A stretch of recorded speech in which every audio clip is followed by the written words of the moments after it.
Si Mary Jane Santa Ana Guck o mas kilala sa tawag na Jaclyn Jose ay ipinanganak noong October 21, 1963 sa Angeles City, Pampanga. Pangalawa siya sa anim na magkakapatid. Ang kapatid niyang si Veronica Jones ay naging artista rin noong 1970s at 1980s. Ang nanay ni Jaclyn na si Rosalinda Santa Ana ay isa ring aktres sa mga zarzuela noon.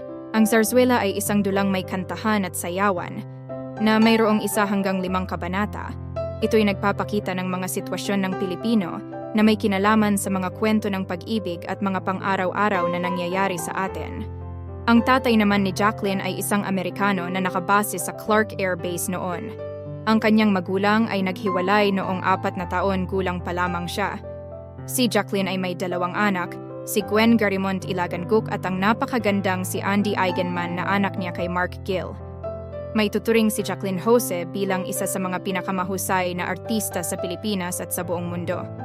Nakapagtamo siya ng napakaraming mga award tulad ng 5 Gawad Orion Awards, 2 Luna Awards, FAMAS Award, Cannes Film Festival Award at marami pang iba.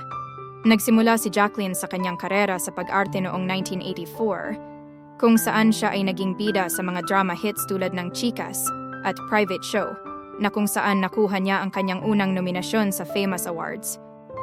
Sa sumunod na taon, siya ay pinuri sa pelikulang White Slavery ni Lino Broca na nagbigay sa kanya ng kanyang unang nominasyon sa Gawad Orion.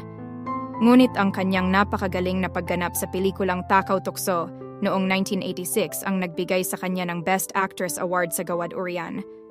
Patuloy niyang pinaghusayan ang kanyang pag-aarte at noong 1996 nakamit niya ng kanyang unang Luna Award para sa kanyang papel sa The Floor Contemplation Story. Ngunit, isang napakalungkot na pangyayari nang ibinalita na pumanaw na ang batikan at napakagaling na artistang si Jaclyn Jose noong March 2, 2024. Kinumpirma ito ng kanyang anak na si Andi Eigenmann na namatay siya dahil sa myocardial infarction o heart attack. Matatandaan natin noong 2016 na nagwagi si Jaclyn Jose bilang kauna-unahang Filipino na nanalo ng Cannes Film Festival Award for Best Actress sa pelikulang Marosa. Siya rin ang kauna-unahang Southeast Asian na nanalo sa Cannes sa Best Actress category na ito.